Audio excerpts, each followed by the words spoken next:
18 வருஷமா ஜெயிக்காத ஒரு டீம் திடீர்னு ஜெயிக்குது. அடுத்த வருஷமே ஃபைனல் வரைக்கும் போயிட்டு ஃபைனல் விளையாண்டுகிட்டு இருக்கு. நான் எந்த டீம் சொல்றேன்னு நல்லாவே உங்களுக்கு தெரியும். இதுல இருந்து நம்மளுக்கு என்ன தெரிய வருது ஃப்ரெண்ட்ஸ்? நம்மளுக்கு வெற்றி கிடைக்குது கிடைக்கல முக்கியம் இல்ல. நம்ம கடைசி வரைக்கும் நின்னு விளையாடுறோமா? அந்த இடத்துல நிக்கிறோமான்றதான் முக்கியம். ஸோ அப்ப இந்த 18 வருஷம்ன்றது 24 வருஷம், 25 வருஷமா கூட மாறலாம். ஆனா அவங்க கடைசி வரைக்கும் நிக்கிறாங்க. கன்சிஸ்டன்சி, பேஷன்ஸா, கான்ஃபிடென்ட்டா எஃபோர்ட் போட்டுக்கிட்டே இருக்காங்க. ஸோ ஒரு கட்டத்துல என்ன ஆகும்னா, நம்ம குடுக்குற எஃபோர்ட் ஃபுல்லாமே ஒரு இடத்துல சேர்ந்து கம்ப்ளீட் ஆயிரும்.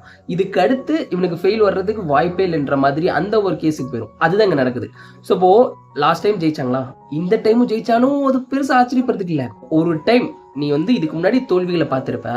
ஒரு டைம் இவ்வளவு பண்ண எஃபோர்ட் ஃபுல்லா சேர்ந்து வெற்றி கொடுத்துருச்சுன்னா அதுக்கு அடுத்து ஃபுல்லா வெற்றி தான் அப்படின்றதுக்கான எக்ஸாம்பிள் மாதிரி நான் இதை பார்க்குறேன்.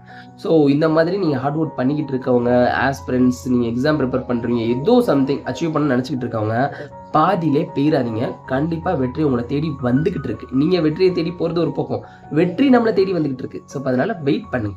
Okay, tata, bye by.